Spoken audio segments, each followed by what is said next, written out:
Hi everybody, I am John. This is my channel, and we just got through playing Dying Light 2. This episode is going to be sort of a recap of the game, of what I thought.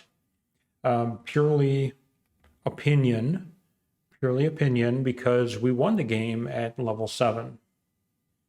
Okay, now I am not sure if that was intended. I think it was intended. I think you're probably supposed to be able to win this at level 5. The only reason why I'm saying that is because we were so overpowered. No matter what we did, we were always overpowered.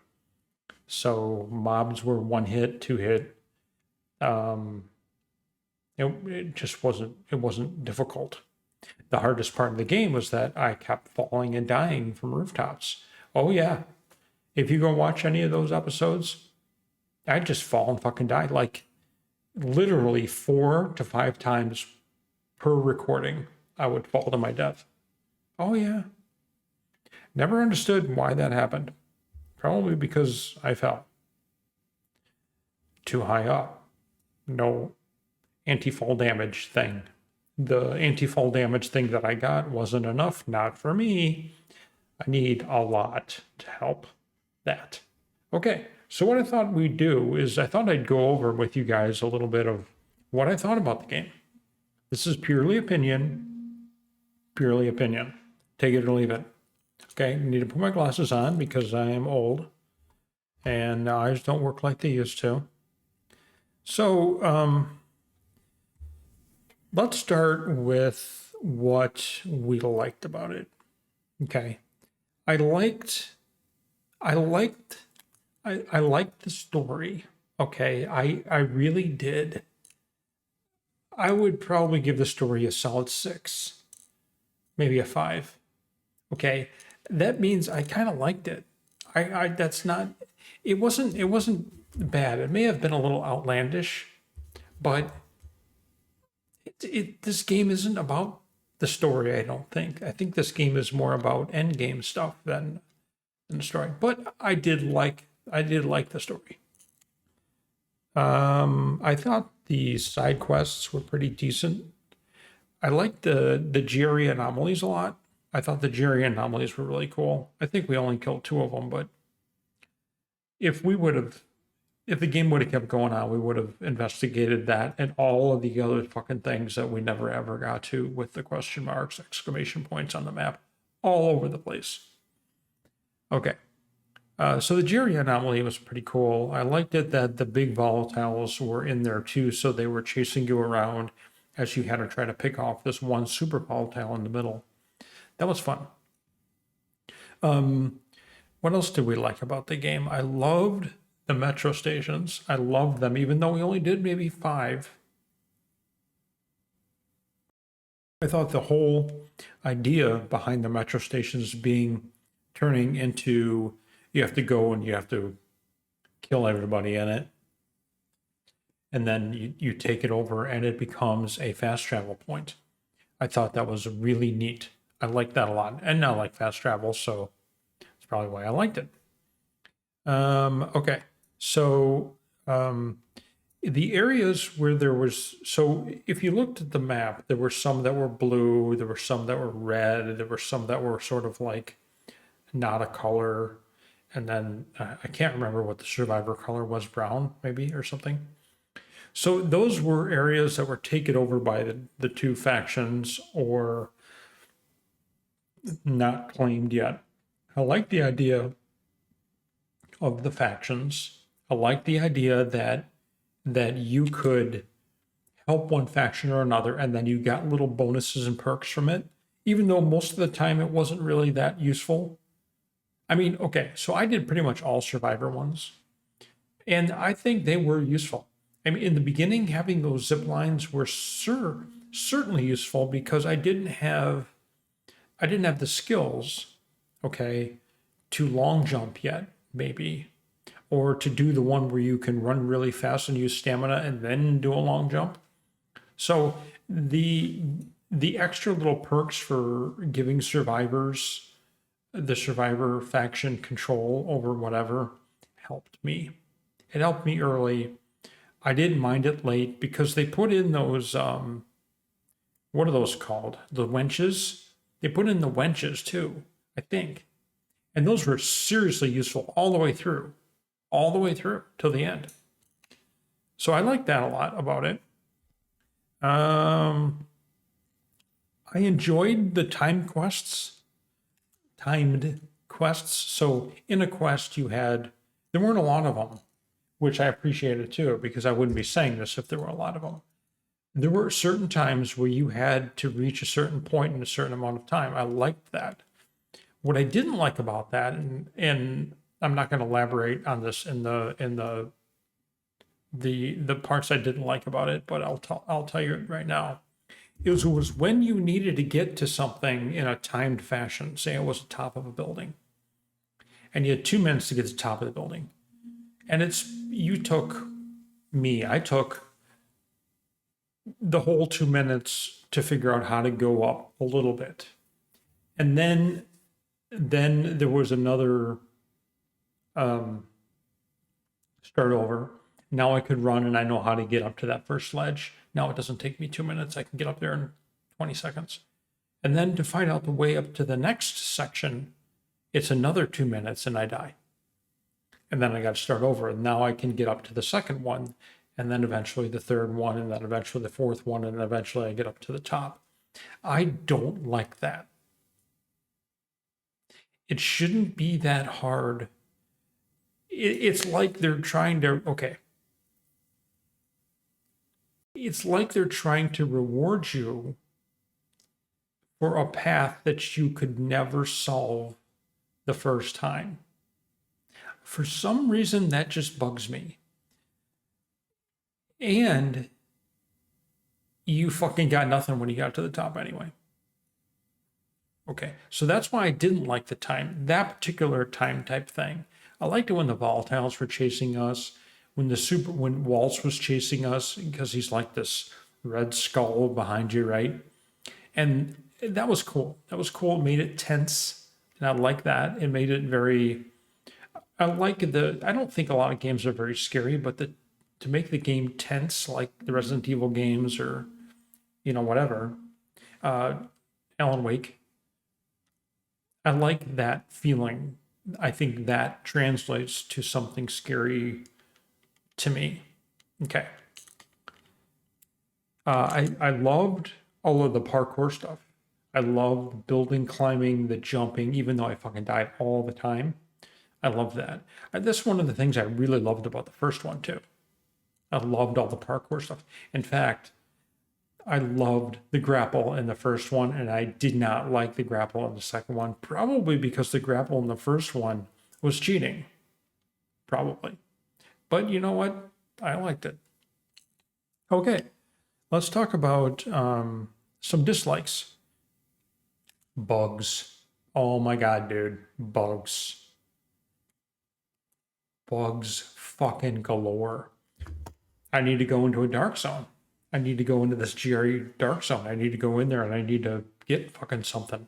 Okay, so I get close to the dark zone in a little safe area and I wait for night. Night comes, I go inside, and the big volatiles are still in there. How? It's nighttime. They got to go. They're not going. Go out, run around outside a little bit, get chased around a little bit, manage to get back up, go inside. They're still fucking there. I got to reload my game, go back to that thing at nighttime, and go inside there, and then they're all gone. Not just the big volatiles, but the little ones too.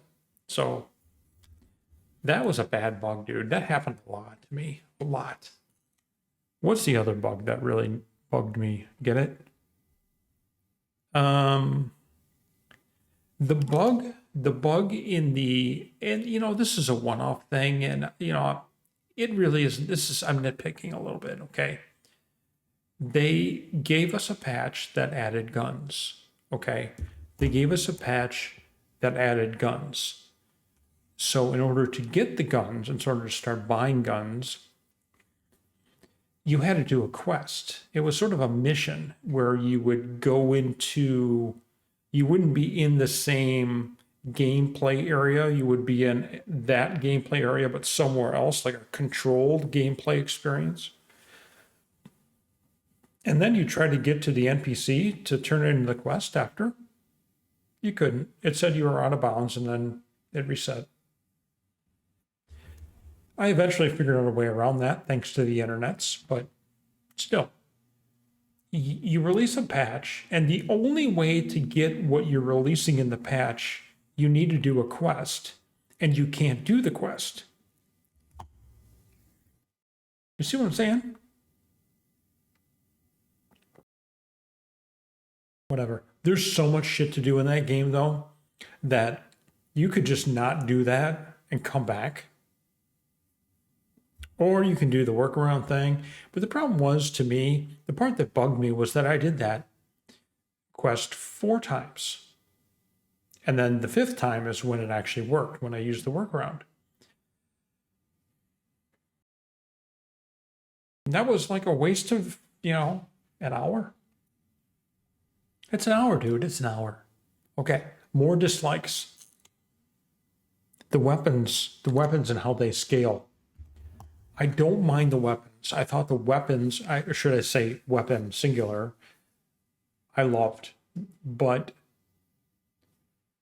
a few things about the weapons that bugged me. I couldn't buy weapons that were powerful or as powerful as ones I can craft. The one singular I could craft, because I never upgraded any of the other ones. I could never buy a weapon. Okay, what does that do? If I couldn't buy a weapon that was powerful enough, or more powerful than one that I could craft, maybe they make it so that right now the weapon is more powerful, but later you can craft a better one, but then a little bit later you can buy a better one. The problem is, now I don't spend any money on a new weapon. Now I just sell all my old weapons. So now I'm getting more and more and more cash that I can't do fuck all with because the weapons just aren't good enough.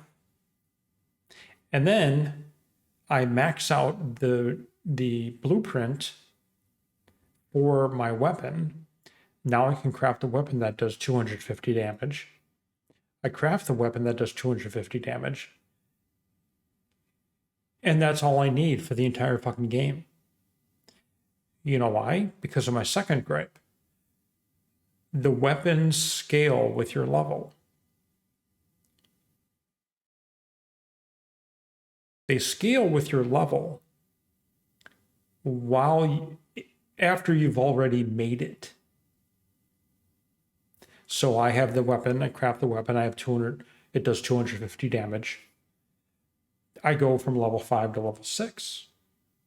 Now I look at my weapon and it can do 370 damage or something.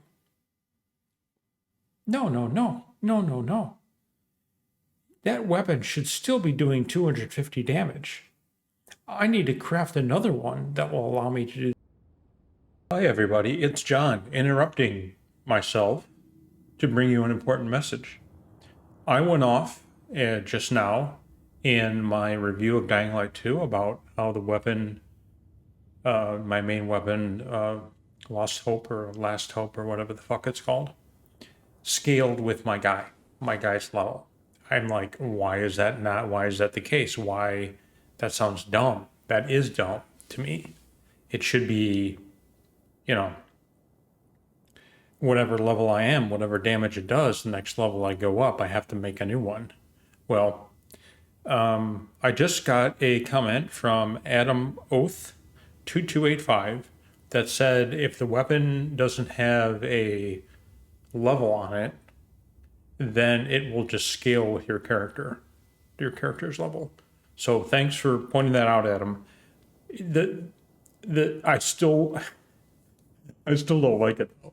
But back to regularly scheduled programming. Thanks. Let me tell you how to spend money, because that's the problem. I'm not spending any money. At the end of the game, I had all of my valuables. I may have sold a few valuables in the beginning, but I had 30 of them fucking crystals. I don't know how many shoes or whatever they were called, all kinds. Leads me to my next gripe. Some of those valuables you're not supposed to sell. If you look at all of the things in the valuables, some of them say some things that are very ambiguous, like these are valuable to blah, blah, blah. It means to me that, oh my God, what if there's a quest and blah, blah, blah asks me for some of these, like cigarettes, for instance. So I just never sold them. Never sold anything in there, just about. Because I never knew if somebody was going to ask me for it. Oh man, we're as our little band of adventurers, we just get sick all the time. If we just had some aspirin or whatever the fuck it's called, if we just had 10 of those, we'd be so good. And oh yeah, I just sold them all because I didn't know that aspirin in the valuables category I shouldn't have sold. That's hypothetical. I don't know if that existed. What I'm getting at is there should be clearly stated in there, sell for cash, sell for cash. This you could write in there your lore, your this came from blah blah blah, or this is really useful for blah blah blah, and then there'd be below that the disclaimer: sell this bitch, sell this bitch. I mean, come on. Okay. The skills were completely underwhelming for me. The skills in the first game felt like I was actually passing something and doing something and increasing my character's ability. This game, I didn't feel like that at all. There were a few that I did. The long jump. There's a couple of them here. The one that let me run faster. But the rest of them seemed optional. I mean, I never really used the drop kick. I liked the drop kick bomb and the drop kick in the first one. Oh man, I was drop kicking all over the fucking place. But then again, my weapons would break faster. I would have to get and buy more weapons. And that was a fun thing. You're at a certain amount of gold, money, and you're like, man, that orange weapon is going to cost 7,000 and I have 10,000. I really want to buy it because it does more damage. And then you can, all right, you know what I mean. Let's see. Okay. This might have been my fault, but I don't think so. So this is a non-open world game. I say that because it's confined. Okay, it's not, I don't know any other way to say this because I can't describe it. It's not an open world, genuinely open. It's not Skyrim. Like Skyrim, you never needed to do, you had to do some stuff, but Elden Ring was a very good open world game, open world portion of it. Because if you couldn't get past Margit, you could just go off and do all kinds of shit in the game. You can go off to Never Never Land and not come back until you're level 50 and then fight Margit and one-shot Margit. Whatever. You know what I mean? So what ended up happening in this game was, all right, I was level 2. See, I was level 3. Doing a level 2 mission, I would just one-shot all the zombies, all the dudes, the renegades. Just one-shot them. One hit, maybe 1, 2, and they would die, whatever. When I was level 4 and 5, and I did level 3 and 4 quests, same thing. Then it got near the end, and I was level 7. And I needed to be level 6 according to the little thing for the quest X13 or the other one right before it. And when I went in there to fight the dudes, I would just one-shot them. And they had their armor all intricate on them, and they would say things, and I would want to listen to what they're saying, and I can't because I would just swing one time and they would die. So what does that mean? So if you're playing an open world game,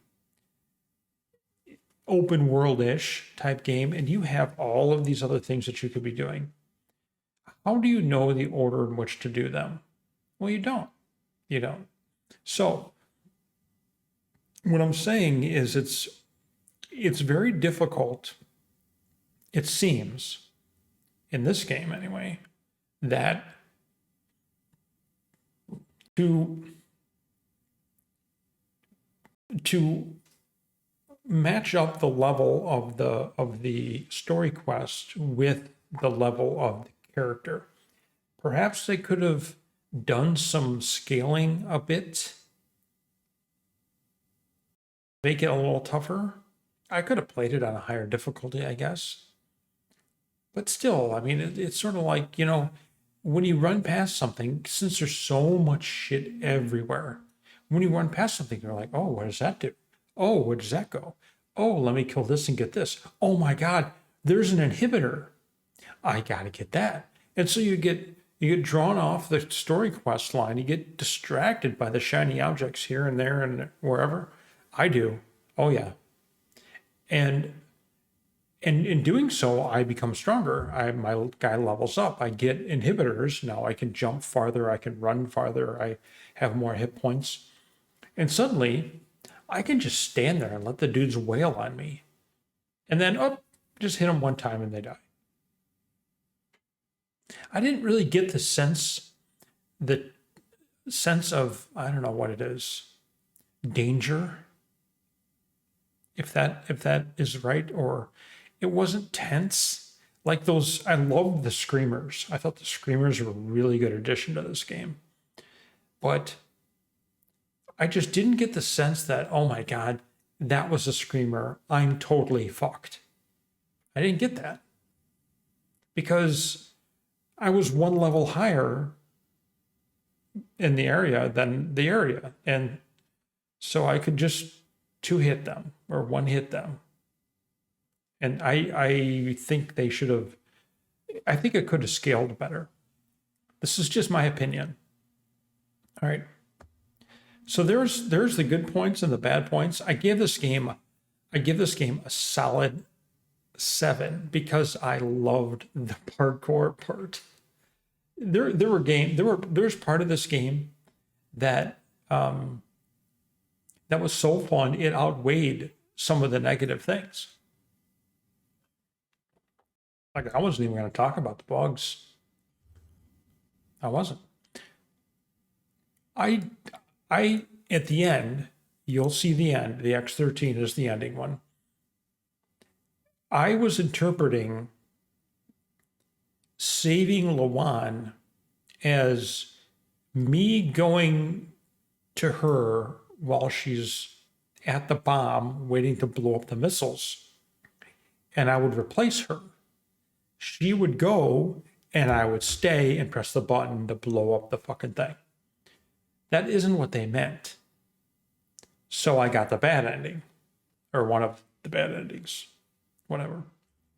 So that was a little misleading. Some of the other things like that were a little misleading too, but I can't remember some of those. I didn't write them down. I would put that into the category of nitpicking. Okay, that's me nitpicking. I got another nitpick. Are you ready? The icons. The icons. You're looking at the map, and the icons on the map. You see a green windmill. You see a green little door. You see a green little shape that means that you have a safe house. Okay. You see those all over. You see green little something else. Green means go. Green means good. Right? You may or may not own that thing that's green. Shouldn't be green. Why are you green? So I would, for the longest time, not the longest time, maybe 4 or 5 episodes, I would avoid the things that were green because I thought I had them. Honestly. Who would have known that you have to mouse over and look for check marks? I didn't know that. Nitpicking. Who the fuck makes them green? Green means good. Green means got it. Own it. That's all I got. That's all I have. So solid 6.5, 7. This game. Okay. Sorry about that, guys. Just trying to get comfortable. Dying Light 1 versus Dying Light 2. Dying Light 1, way better. Way better. So if I gave Dying Light 1 a solid 7, this is a 5. Oh yeah. Or worse. So let's go with that. Let's go with that because I don't remember what I gave Dying Light 1. But if I gave Dying Light 1 a 7, then this is a 5, a 4.5. For sure. I change everything. I change my mind. I got to look at it in context. If we're comparing Dying Light 1 and Dying Light 2, Dying Light 2 has nothing on Dying Light 1. I don't really know that there were any additions to this game that made it any part of it better than Dying Light 1. I don't know. I mean, even in Dying Light 1. So in Dying Light 1, I felt the threat all of the time. I felt the threat of dying, not from fucking jumping on a roof, because you guys know I'd fall and die, and I fall and die. I'm not worried about it. I'm just going to start over and do the same thing again. What I mean is running around. The threat, the tenseness, that's not even a word. The threat of dying in Dying Light 1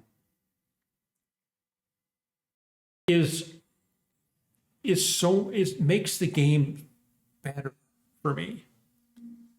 I have no threat in this game like that. None. I mean, you know how things went in Dying Light 1. You would start out, there'd be a couple of zombies here and there. They wouldn't pay attention to you. And as you grew in level, they'd start paying attention to you. Suddenly, there were more. Suddenly, there were bombers.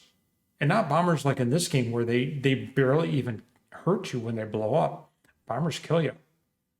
And then, suddenly, you're level 20, and there's bombers everywhere. And then you get a buggy. Oh my God. Game changing. Fucking game changing. So anyway, this is all I got on Dying Light 2, guys. What are we saying? 4.5, 5? If we're comparing it to Dying Light 1 as a 7. If I give Dying Light 1 an 8 or a 9, that makes this a 6. Okay. I enjoyed it. I enjoyed this game. I'm not going to play it again. I played Dying Light 1 10 times all the way through. New Game Plus, some few times. I even went into the fucking Bozak Horde thing and the other thing. I would never do that in this, not unless they forced me, which they did in that one quest.